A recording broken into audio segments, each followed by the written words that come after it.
Bien, jóvenes, entonces continuamos con nuestro desarrollo del tema acerca de la inclusión de la discapacidad auditiva en la comunidad de sordos. Bien, entonces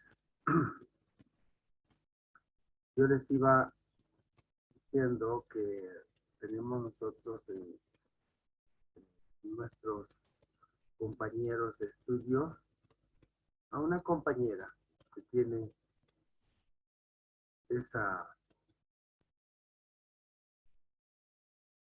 discapacidad y, como dije, para muchos debe ser hasta un privilegio.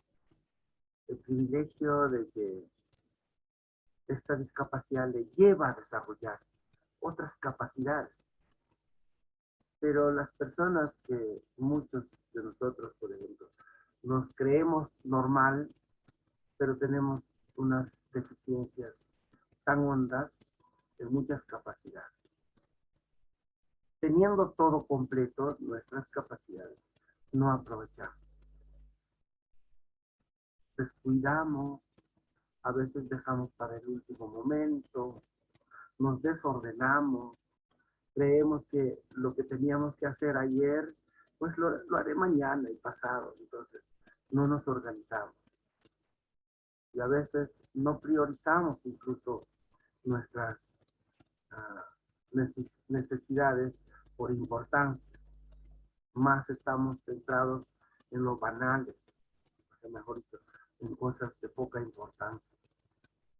En cambio, estas personas que tienen esta discapacidad o deficiencia, ellos, tal vez la misma necesidad hace que sean mucho más organizados, mucho más exigentes consigo mismos.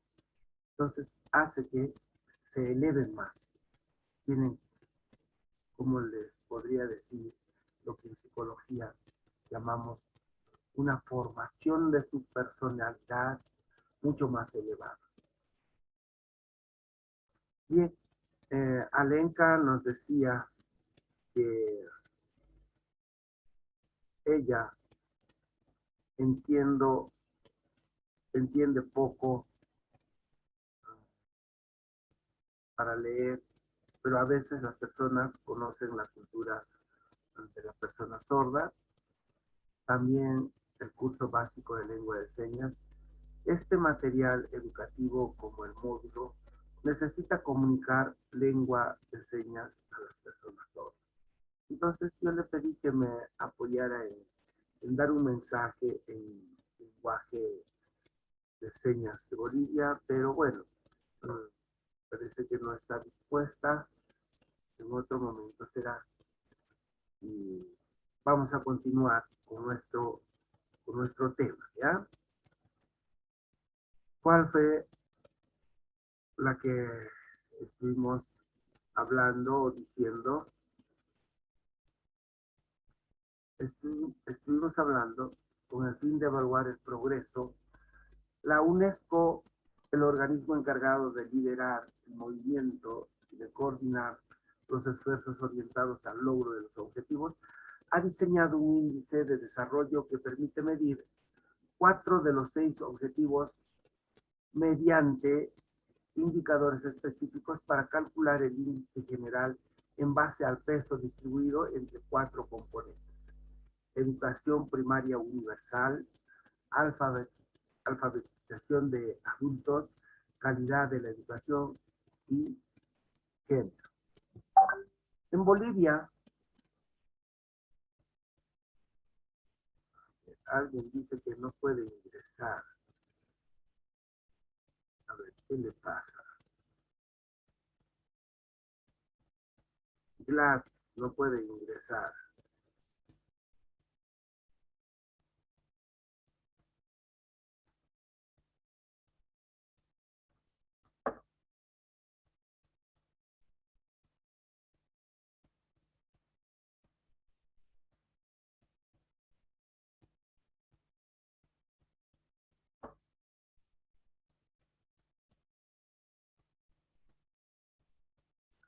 A ver, eh, Hay algunos que tienen dificultad hasta para ingresar. Bueno, ya es otro problema entonces, ¿no? Entonces decíamos, eh, las mujeres, en este caso, como decía Gladys, son las que tienen mayor discriminación. En este programa yo sí puedo, creo que del año 2015 o 12, se decretó o se concluyó que en Bolivia ya no había analfabetos, o si había, era mínimo, porque se había cumplido la primera educación primaria universal. Entonces, al menos aquí en Bolivia, la población en general ya tiene por lo menos primaria. Entonces, por eso ya no se puede llamar que es analfabeto. Ya es un alfabeto. El analfabeto es aquello que ni siquiera ha ido a la primaria, no ha aprendido ni siquiera a leer y a escribir. En cambio, ya en Bolivia no tenemos eso, según las cifras. En cambio, en otros países, como dice que es bastante eh, avanzado en tecnología, persisten aún en la analfabetización, como es Chile, como es Perú. De Perú ni hablar. Hay mucho analfabetismo, sobre todo en el campo.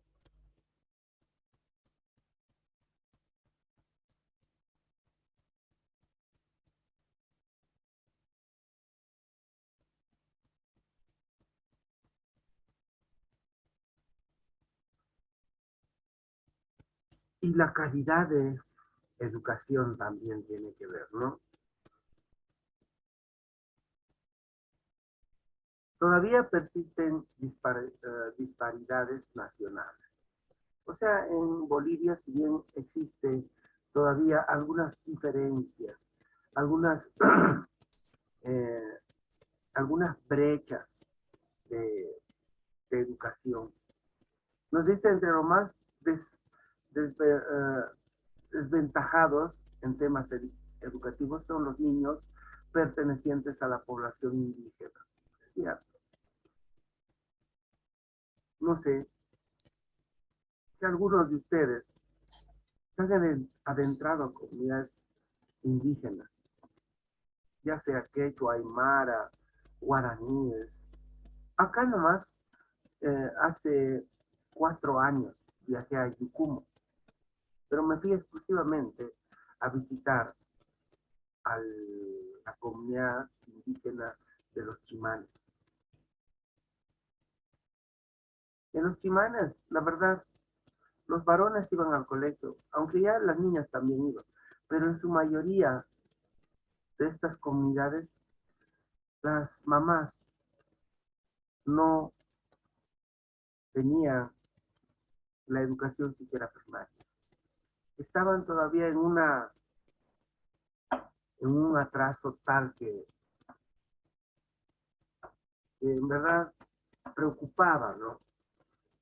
Y eso hacía que su mismo desenvolvimiento, su mismo forma de vivir era pues pésima.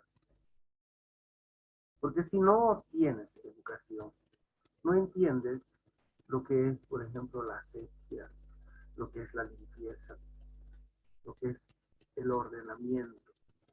Por ejemplo, en esas comunidades, los niños prácticamente andan casi sin ropa y lleno de heridas el cuerpo.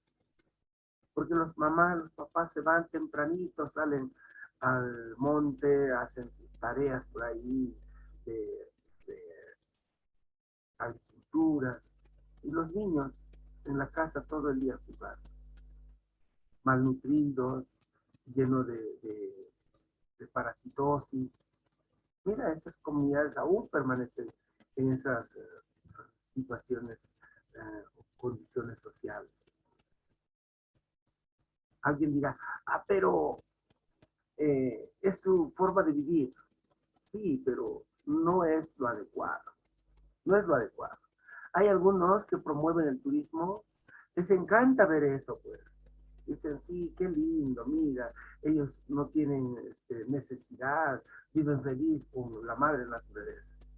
Bueno, sí, a la pobreza, a las carencias le podemos decir que es felicidad. Es un poquito en reflexionar esto y decir, realmente vale la pena todavía verles en esa condición. Mi opinión es que no. Mi opinión es que hoy la civilización, la cultura, la tecnología ha avanzado, ellos también deben ser incluidos. Y si lo vemos en esas condiciones, pues debemos, al menos con un granito de arena, ayudar a cambiar. Entonces los que viven en zonas urbanas y periurbanas y personas con discapacidad son los que todavía tienen estas dificultades en la educación. Según un estudio de la UNESCO en el Estado Plurinacional de Bolivia, los niños van a la escuela durante 9 años y medio por término medio. Van a la escuela 9 años y medio. Los varones y las niñas de las familias urbanas más acomodadas cursan 11 años de estudio en promedio. O sea, ¿qué nos está diciendo esto? En las zonas periurbanas y en el campo solamente estudian 9 años y eso fue todo. En cambio, en las zonas urbanas y las familias más acomodadas cursan 11 años de estudio en promedio, mientras que las familias más pobres cursan menos de 6 años y medio. Entonces algunos a las justas terminan primaria. La duración media de los estudios de una mujer pobre perteneciente a una comunidad indígena aymara, guaraní o quechua se cifra en 5 años y medio apenas. Es que hay ese criterio en las comunidades. Ella es mujer, ¿para qué va a estudiar? Así dicen, ¿no? Mujercita es, ¿para qué va a estudiar? Entonces, ahí viene ese problema de discriminación. A ver, no sé si con esto, con este tema de introducción, ustedes que tienen experiencia en el campo educativo, ¿qué pueden decir con respecto a esto planteado en la educación en Bolivia? Conversemos un poquito. A ver, ¿quién quiere intervenir? Tal vez Ninoska, que es una docente ya muy experimentada. Mercedes, Justina, Ruth, Leonora. Lo que no veo acá son los varones, ¿no? Tenemos varios varones, pero ninguno ha entrado. Toditos son nombres de mujer. A ver, adelante. O si no, yo voy a tener que nombrarlos, ¿ya? A ver, ¿qué nos puede decir Melvin con respecto al tema introducido?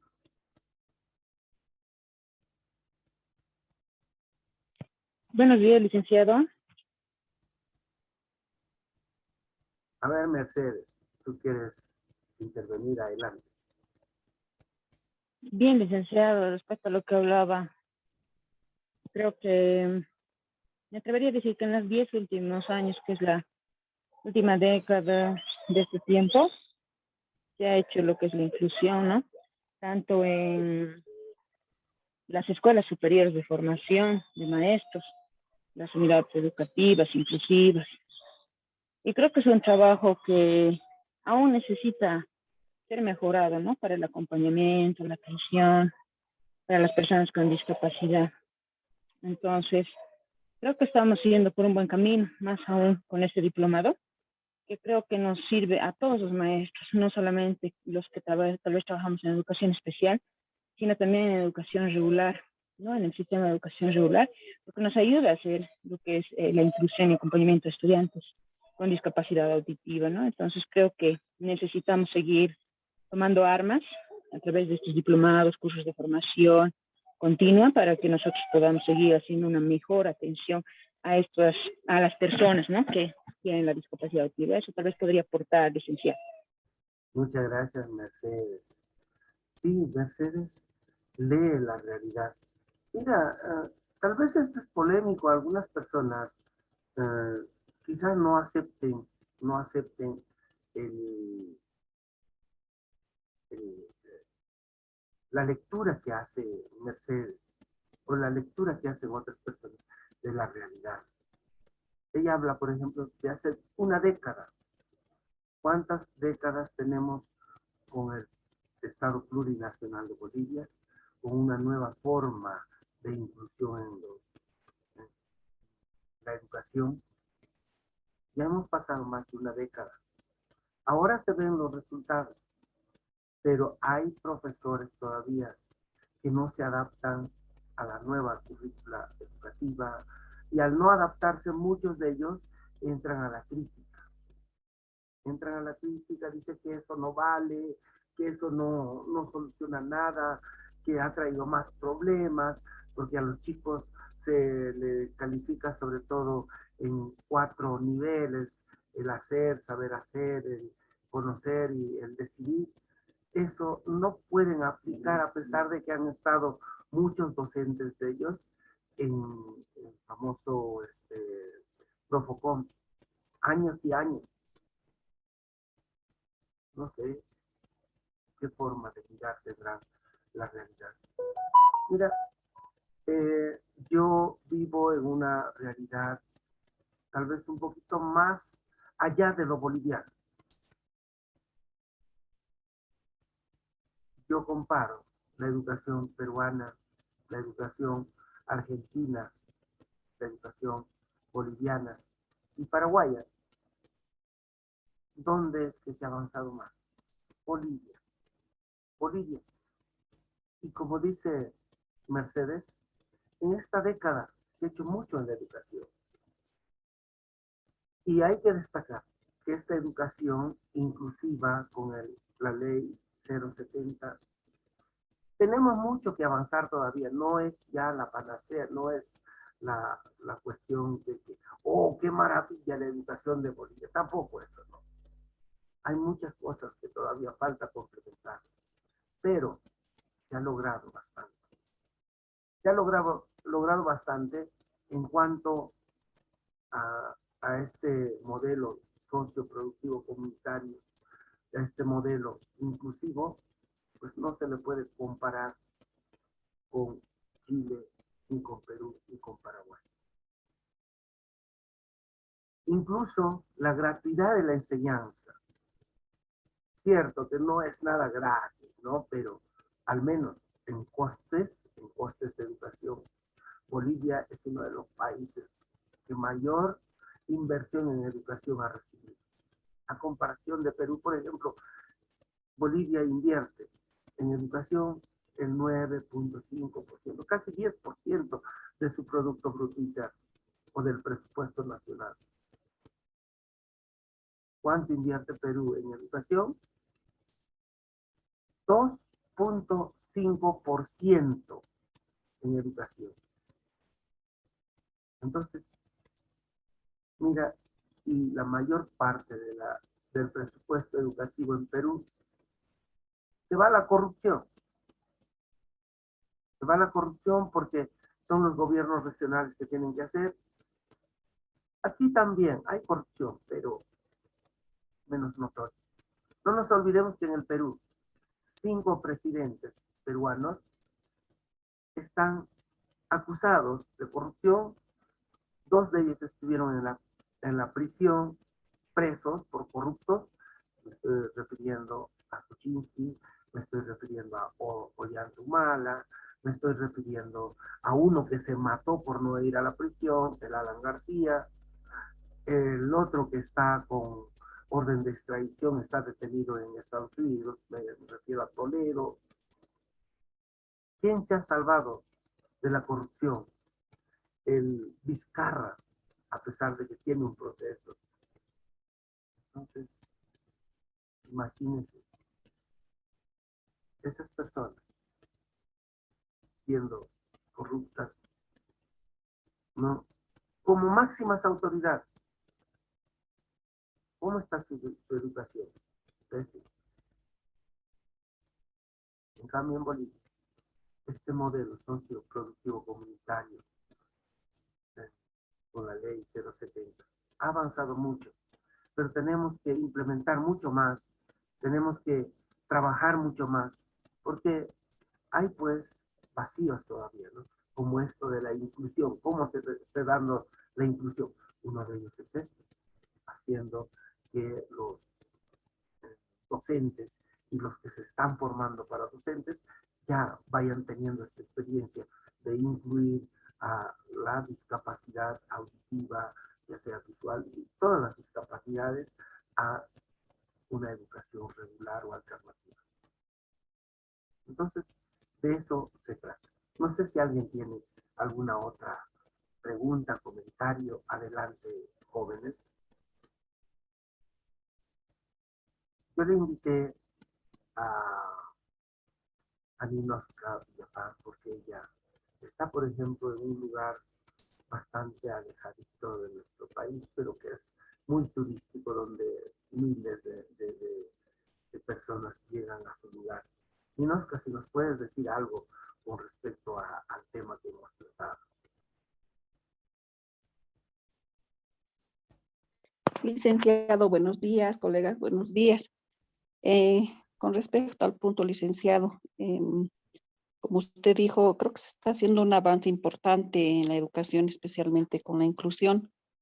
Si recordamos anteriormente, era casi imposible saber que los niños con discapacidad auditiva podían entrar a un aula regular. Es más, creo que se le derivaba también a los institutos especiales, ¿no? Yo creo que con este avance va a ser significativo, especialmente para la comunidad sorda. Yo pienso, licenciado, también sería importante tal vez apoyar y coadyuvar a este trabajo. Mire, muchos de los colegas, como siempre hemos manifestado, no hemos tenido a nuestras manos estudiantes sordos, pero en caso de que nos tocara ya vamos a estar por lo menos con base para apoyar a estos estudiantes y no dejarles a la deriva. Pero también, licenciado, sería importante a este trabajo arduo que se está haciendo con este diplomado, tal vez como estábamos haciendo este mapeo para saber cuántas instituciones están a cargo de los estudiantes sordos, tal vez tener una relación directa también los maestros en caso de que algún estudiante llegue a nuestras manos, una conexión directa con la central, digamos, de si estamos en Oruro, por decir, ¿no? Una relación cercana y directa para el apoyo más que todo a los maestros para seguir capacitándonos. Tal vez sería un punto, perdón, importante de que si llegamos a tener una conexión directa con la central, tal vez nuestro trabajo en el diplomado sería más fructífero también, licenciado, tal vez recibir un poco más de capacitación posterior ya del diplomado para que también eh, nuestro lenguaje eh, sea más fluido en este caso, ¿no? En el lenguaje de señas. Y yo pienso que tendríamos también resultados favorables, licenciado. Muchas gracias, Ninoska. Mira, qué interesante aporte que dice ella, ¿no? Si bien no tengo estudiantes con esa discapacidad, pero más adelante podría tenerlo, tal vez apoyar en otros lugares que lo necesitan. Es cierto, ¿cuánto dijimos que es el porcentaje de sordos en Bolivia? 0.5% de la población nacional. Entonces, no esperemos que en cada colegio deba haber uno. No, tampoco, ¿no? Porque la población nuestra es de 50 y tantos mil personas con esa discapacidad. Eso según el censo del 2012. Necesitamos ahora otro censo para saber cuántos son las personas con esta discapacidad. Bien, muchas gracias. Entonces pasamos para terminar ya este tema que estamos tratando. Decíamos entonces que los índices que se manejan aquí, por ejemplo, todavía persisten disparidades nacionales. Los índices de la penuria de educación oscilan en torno al 6% del conjunto del país, pero son 2,25 veces más elevados en Potosí. Entonces también hay que focalizar por zonas. Por eso te preguntaba, Milenka, porque tú estás en esa zona, cerca a Potosí, aunque un poquito alejado de la misma capital, ¿no? La región más indigente es Potosí. A nivel general, los porcentajes de niños y niñas que reciben menos de 4 años de instrucción se cifran en un 4% y un 8%. Estamos hablando de Potosí, respectivamente. Pero en el caso de las muchachas de zonas rurales pertenecientes a la familia del quintil más pobre, ese porcentaje asciende al 30%. Entonces estamos hablando pues del norte de Potosí, ¿no? Donde hay el 30% de estas personas que están en abandono en cuanto a educación. En el Foro Mundial sobre Educación se insistió en que la educación puede desempeñar un papel fundamental para poner término a la exclusión de los discapacitados. Entonces, por esa misma situación, ya con esta ley 070, los discapacitados están incluidos tanto en educación regular como irregular o especiales, ¿no? Entonces, los niños con discapacidad tienen mucho menos posibilidades de ir a la escuela que los demás. Esto también es cierto, ¿no? Porque a veces mamá, papá lo ve a su niño con estas dificultades, con esta discapacidad, se resignan y peor si no han tenido conocimiento de lo que es esta problemática. Entonces dicen, no, mi hijito Opita no va a ir al colegio. ¿Para qué? Entonces no sabe las potencialidades que pueden estar teniendo estos niños y puedan desarrollar.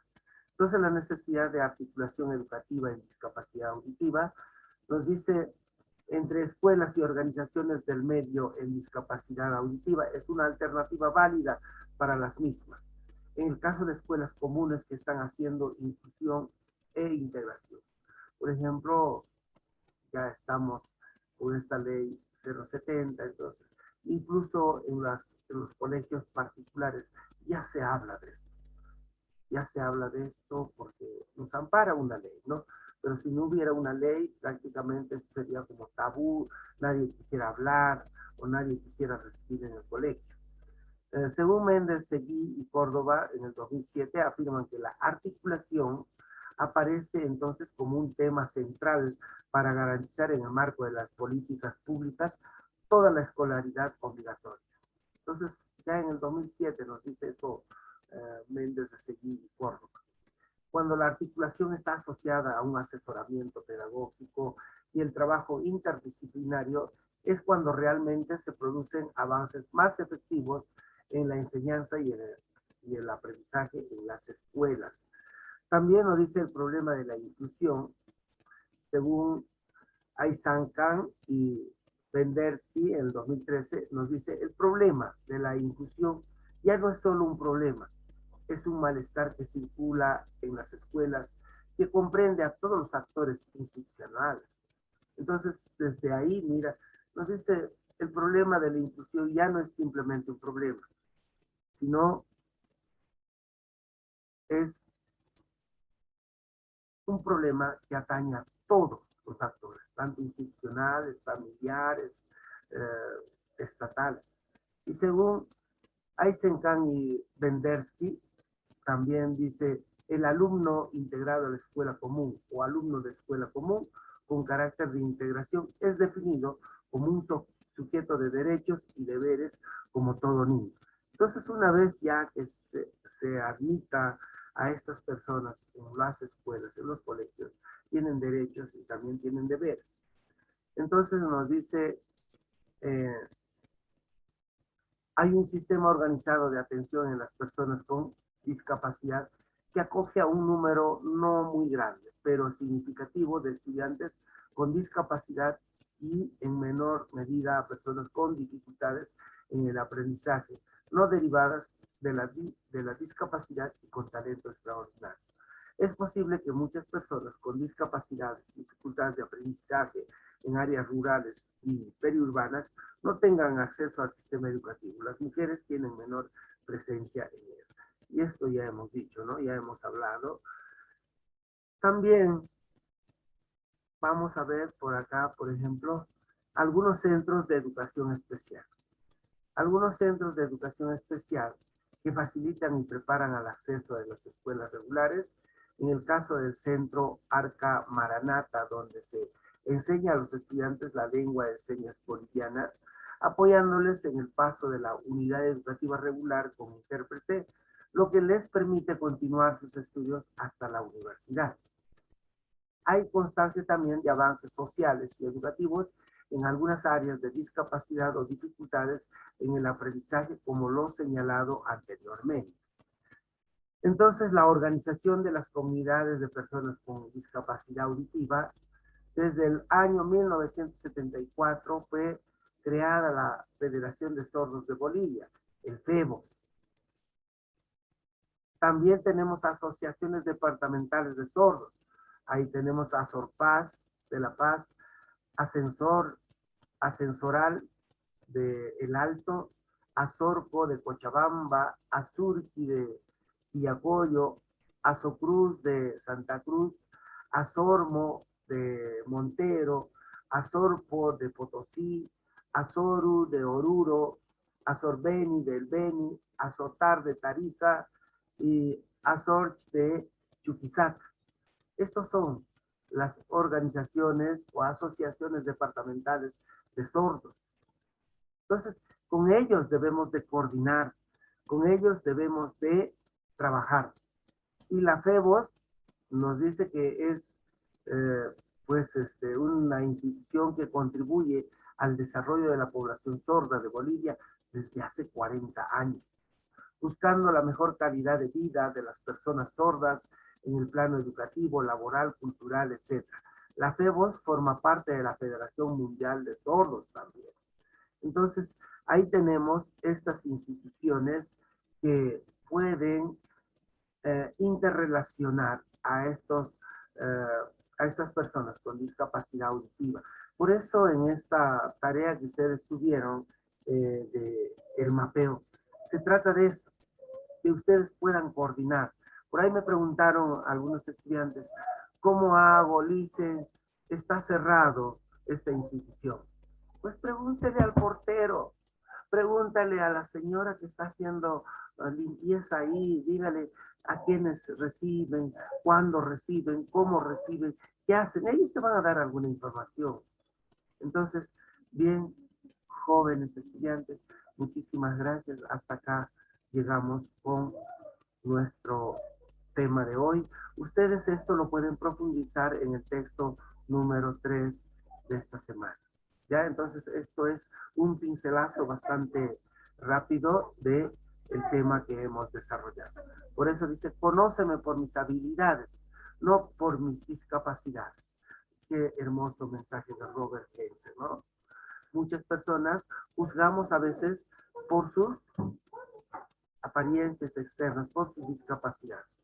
Ya les dije, estas personas que carecen de alguna facultad, pero tienen una rica experiencia como ser humano, han desarrollado otras, esa capacidad visual, esa capacidad cognitiva de pensar mejor, de en la primera mirada ya tener una idea de quién es esa persona.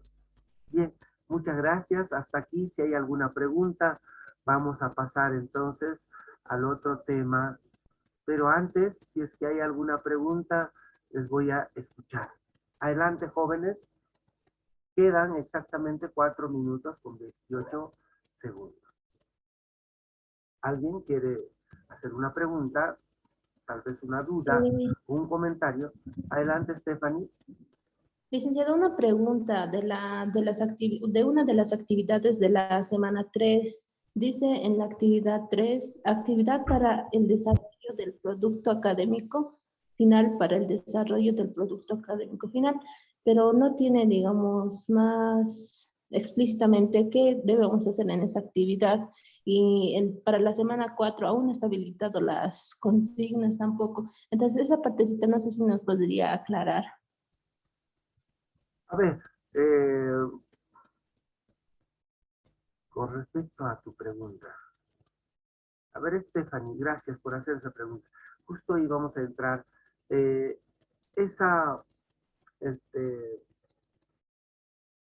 La orientación didáctica para la semana 3, por favor, todavía no está todo ahí, lo señalado, para hacer en esta semana.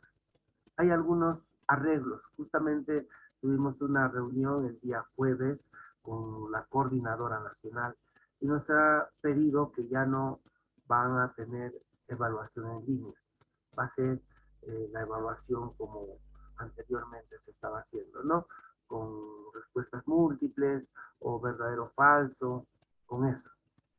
Y con respecto a las tareas, si bien es cierto, a ver, voy a compartir esto de acá con ustedes.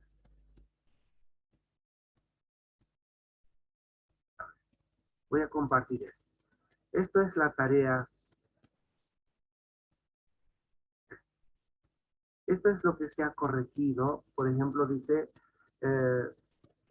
semana 3. Consigna de la actividad. Dice lectura de la realidad. Esto es la actividad número 2 que van a hacer, ¿ya? Lectura de la realidad e identificación de la problemática del contexto educativo. Ustedes han hecho su diagnóstico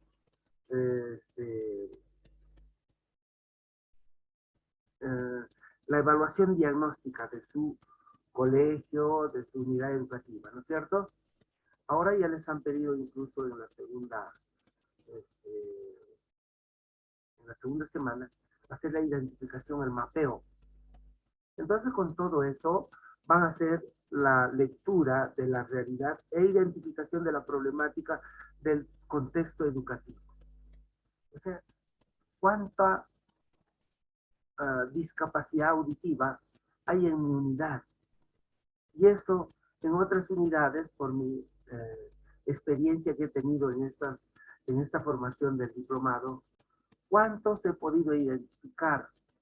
¿Hay una población con discapacidad auditiva significativa o no?